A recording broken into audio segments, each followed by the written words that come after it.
Ethiopia, Part 2, Harar and Arba Minch. What is on the schedule tonight? We're gonna feed some hyenas, maybe. Maybe. Are you scared? We read this cool article in National Geographic about Abbas, the man who lives with hyenas in Harar.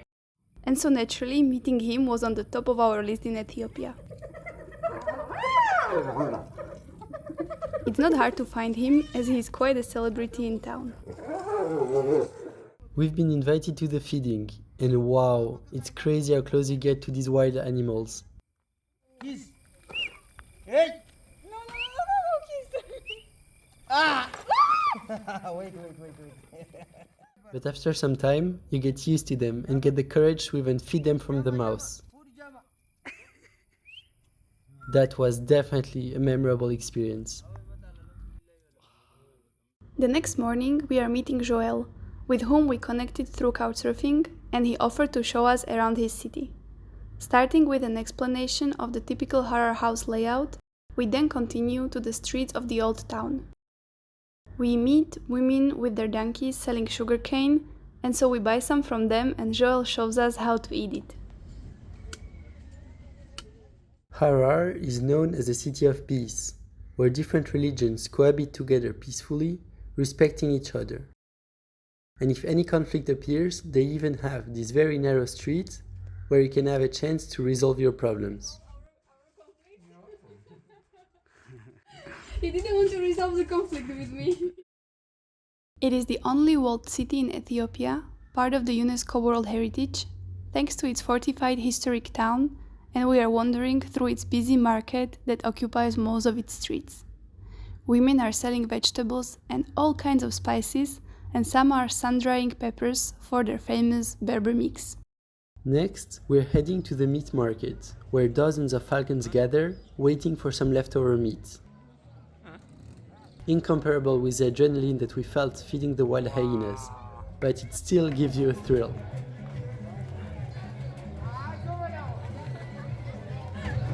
How does it feel? It feels like they're really going for you. We invite Joel for lunch, and he proposed to share a local specialty. Abish is a national dish of Harari people.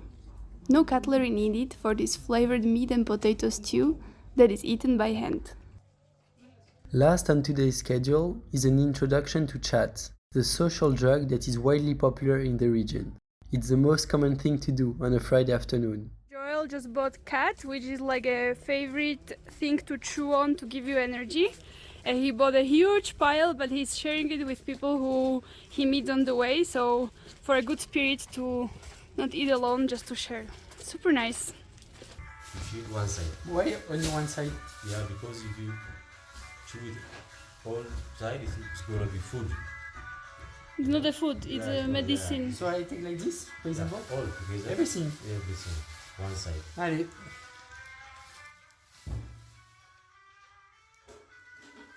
One side this time. You keep it slowly grind, suck the juice, then you swallow.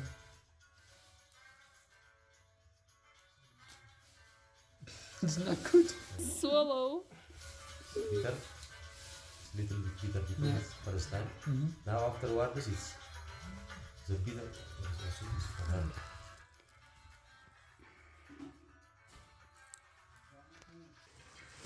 Joel, this is like a chat for how many people? No, it's one person can choose this one. What? This big? One person, yeah. One person? We are not that much chewer, so we chew a bit.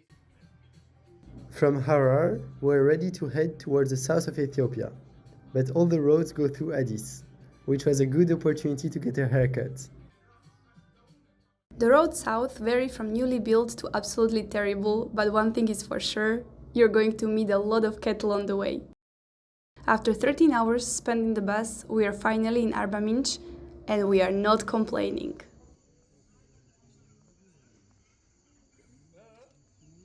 Much. I'm so happy we found the perfect place in south of Ethiopia, Arba Minch. We have a view on the two huge lakes, and this is like a hostel, cheap accommodation, and it feels like we are surrounded with the wilderness. There were just a while ago wild baboons jumping on the trees, and in front of our door of the accommodation there were like wild pigs running around. Crazy. After breakfast in the company of baboons, we are ready to explore what Arba Minch has to offer. Look at this. So we are in the Arba Minch and they're specialized in fish. Every restaurant offers some kind of fish, but this one looks so tasty. Even the coffee is a bit different in the south as they serve it with a small sprigs of Tena Adams leaves. We pay 10 birr, equivalent of 20 cents, for this small pleasure, nicely accompanied with the traditional scents burning ritual. And look how generously they serve their drinks. Not just coffee, but just about every drink is being filled to the brim. After lunch and coffee, full of energy, we hop on the local minibus, direction the Crocodile Market, which is part of the Nech Sar National Park. Wow, we just took a minibus from Arba Minch and we asked to go to the Crocodile Market, and they just dropped us on the side of the road. So now we're alone in the national park, making our way to hopefully to the port where we're gonna find a boat. But it's so beautiful. Let's see if we find some wildlife. Do you think they're gonna attack? I don't think so, but... Dear monkeys, we're coming in peace. Please let us pass. We are in the wilderness and Paul is super scared. I mean, there are many noises, guys.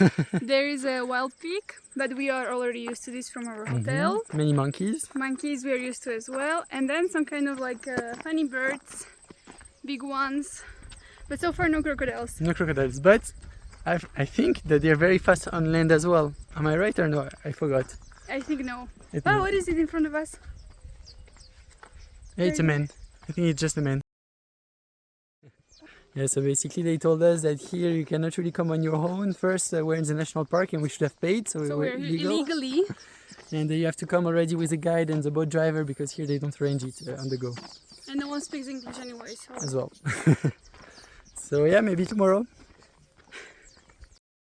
We are on our way out of the national park, since we were told we can't come spontaneously without a guide. But suddenly we notice locals gathering wood and passing what is in our mind a dangerous crocodile land. It gives us courage seeing other people walking through the wilderness, and Paul is naively counting on his newly found stick to help him in a face-to-face encounter with the crocodile. Anyways, we are feeling adventurous and we are exploring the area on our own. We're looking for the hippos. We can hear them, they're just there. And then we meet a local ranger who offers us to take us on a walk, promising to spot some reptiles. He has a gun and his job is to walk around the park all day, so we put our full trust in this guy and we blindly follow him. Even though they are very shy animals, he fulfilled his promise and we indeed spotted multiple crocodiles, as well as monitor lizards and many water birds. Thinking about it now, I can't believe we really walked through these ankle-deep waters full of crocodiles. What an unexpected adventure.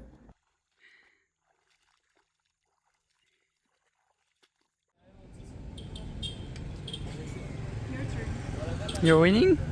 No, you're winning by some chance. I'm winning because I'm a queen. Arba Minch was our home for 6 days, mostly because it was raining every day, so we had to wait for better weather. But it was also an awesome spot for us to slow down and enjoy our great and cheap accommodation before we got to the Omo Valley. But these adventures are gonna be covered in the part 3, so make sure to check it out. Bye bye, see you soon.